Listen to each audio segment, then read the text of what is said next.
Bem-vindo, bem-vinda. Este é o seu programa Reavivados por Sua Palavra da TV Novo Tempo. Todos os dias, às 7 horas, nós estamos juntos aqui na TV, que não tem nenhuma restrição. É livre para todos os públicos. Que coisa maravilhosa. Nós temos a oportunidade de estudar um capítulo da Bíblia por dia, todos os dias, claro, 1189 capítulos da Bíblia, e já estamos no capítulo 6 de Levíticos. Hoje estamos caminhando bem, não é? Já terminamos de Lucas aí até o Novo Testamento, já voltamos agora começando a Bíblia de novo e estamos caminhando, nós não paramos aí. E quando acabar, vamos voltar de novo, porque a gente nunca para de estudar a Bíblia. A Bíblia vai nos dando combustível para o dia, para todos os dias.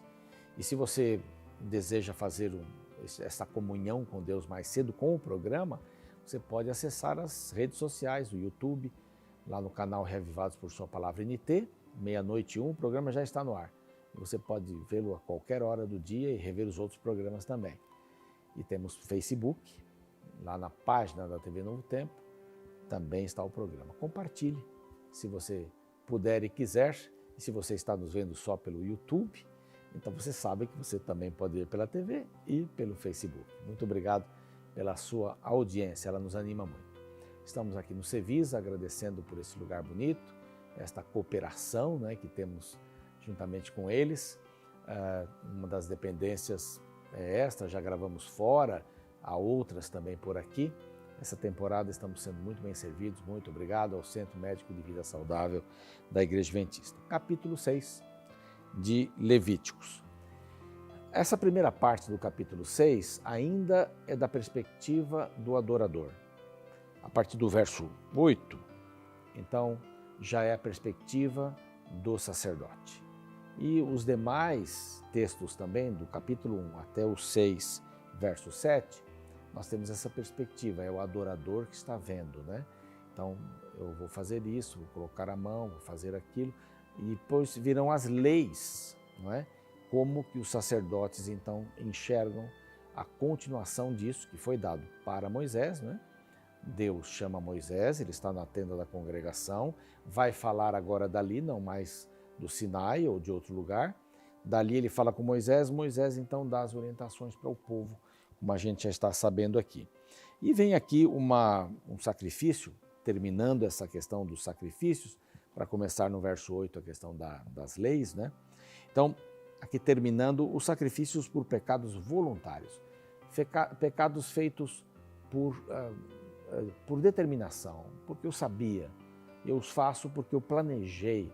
Esse é vamos dizer assim, é o pior tipo de pecado, né? Podemos dizer assim, se há pecadinho e pecadão, esse talvez seja o pecado mais horrendo. Verso 2 diz assim: quando alguma pessoa pecar e cometer ofensa contra o Senhor e negar ao seu próximo o que este lhe deu em depósito, alguém foi lá, deu alguma coisa para outra pessoa guardar, não havia bancos, né?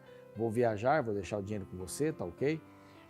Ou penhor, ou roubar, ou tiver usado de extorsão para com o seu próximo, não é? Ou que, tendo achado perdido e negar com falso juramento, ou fizer alguma coisa de todas em que o homem costuma pecar, será, pois, que, tendo pecado, ficará culpado. Então vem agora a reprimenda para esse culpado. Vejam coisas assim bem tensas, né? Negar que o seu próximo lhe deu alguma coisa. Não havia bancos naquela altura, então era comum deixar os bens guardados com um amigo seguro, né? Lá na parábola dos talentos, o Senhor sai e deixa os seus bens guardados com 3 dos seus servos, né? 2 trabalharam bem e quando ele chegou tinham duplicado, e um não havia trabalhado bem, apenas guardado, então lhe foi tirado o seu talento, né? O seu tesouro ali. Mas aqui é alguém que não tem palavra, né? É alguém que mente, é alguém que rouba, alguém que extorque, não é? A extorsão é uma coisa terrível, né?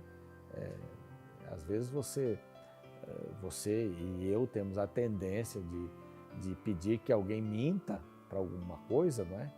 Ou nós vamos forçar alguém porque temos algum tipo de poder diante de uma situação, e se você não me der isso, eu vou contar aquilo, né? Isso é extorquir, de uma certa forma, né? ou tirar aquilo que não é nosso, né, das pessoas, né, extorsão, para ter um benefício. Então diz aqui, roubar não é achar o perdido e dizer que não achou. Não é que triste, muito triste. Ver pessoas que às vezes acham uma carteira, pegam dinheiro e jogam fora os documentos, ou ligam para a pessoa, olha, eu achei aqui uma carteira e não tem nada, só tem os seus documentos. Então a pessoa já fica feliz, né, porque achou a carteira. Mas essa é uma mentira bastante penosa, perigosa, né? Então aqui ele deve restituir, diz a metade do verso 4, restituir aquilo que roubou, ou que extorquiu, ou o depósito que lhe foi dado e perdido e achou. Então a quinta parte deveria ser dada por restituição, uma multa de 20%. Então isso já aconteceu em outros momentos lá atrás, com o dízimo, com as ofertas, com as primícias, né?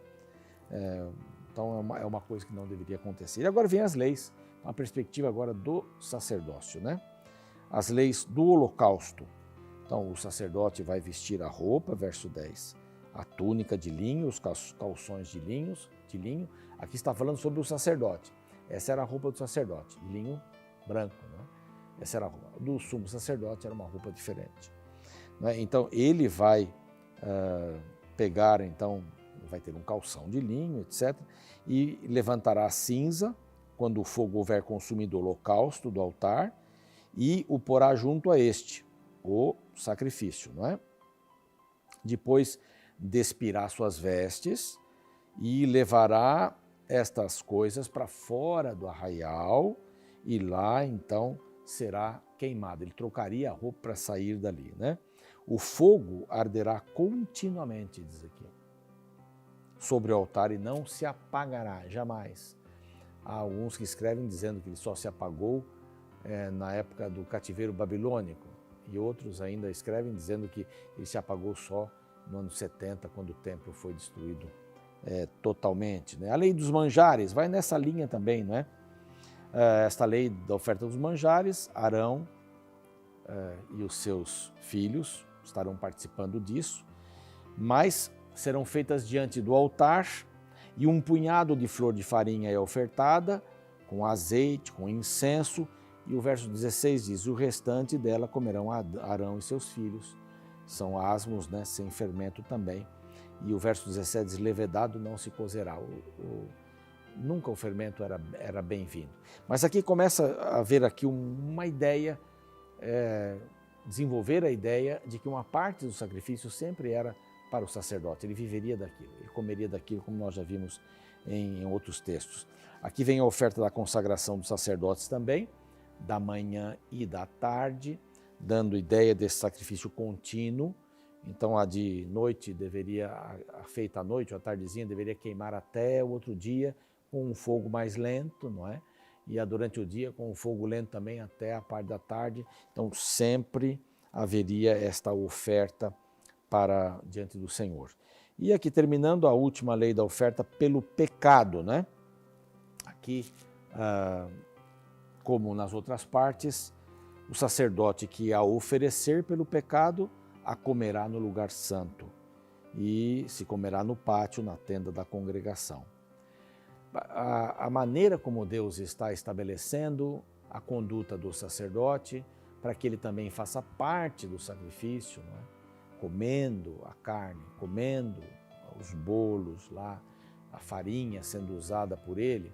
Então, fazendo parte também, era uma união do pecador com o sacerdote, diante de Deus.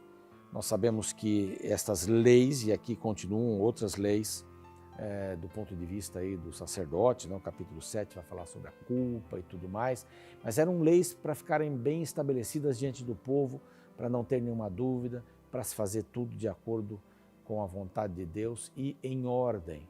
Você percebe que há muitas ideias, muitas minúcias aqui, e a ideia é que Deus, ele tem essa ordem, né? O mundo de Deus tem a ordem. Você já imaginou se a nossa Terra ela mudasse meio grau na sua rotação, né? Que coisa terrível que poderia acontecer, só meio grau.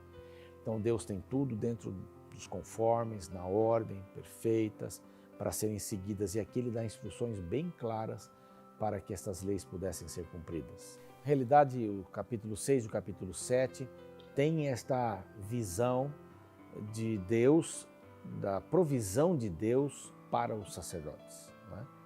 As leis eram cumpridas, então ali o sacrifício para isso, o sacrifício para aquilo. Agora as leis que tem que ver do ponto de vista do sacerdote, como mencionei, porque algumas destas coisas ficavam com os sacerdotes. Eles comiam lá no átrio, comiam em grupos, muitas vezes, e quando era um sacrifício individual, comiam individualmente também. É muito importante a gente entender esta visão de Deus nas coisas pequenas, né? Deus não é o Deus apenas do macro, Deus ele se interessa por coisas pequenas. Não tem mentira pequena, não tem pecado pequeno, não tem deslize pequeno. Essas coisas todas são importantes para a nossa vida. Uma pequena mentira pode criar um problema bastante sério. Quando você queima lá no fundo da sua casa, você está ofendendo a camada de ozônio 0,00000%, mas está ofendendo de alguma forma. Então, todo ato pequeno tem uma repercussão grande. O ato de Abraão e Sara, que escolheram Agar para terem um filho através dela, que repercussão tremenda. Os árabes surgiram, árabes não se dão com os judeus. Então, um pequeno ato, às vezes, pode desencadear uma coisa enorme. E Deus dá essas minúcias justamente para isso. Fique ligado com a gente no YouTube, no canal Reavivados por Sua Palavra NT. Vá lá, se inscreva se você ainda não se inscreveu. Também no Facebook, na página da TV Novo Tempo, nós estamos lá. Vamos interagir através dessas mídias, tá bem? Vamos orar? Senhor Deus, te agradecemos porque o Senhor é um Deus dos detalhes e o Senhor não deixa passar nada. E nós gostaríamos de ter também uma visão para enxergar essas coisas pequenas, para mudarmos o rumo da nossa vida através desses pequenos acontecimentos, dessas pequenas decisões erradas e certas, no caso, para mudar a vida. O Senhor nos ajude, em nome de Jesus. Amém. Um grande abraço, até o nosso próximo encontro.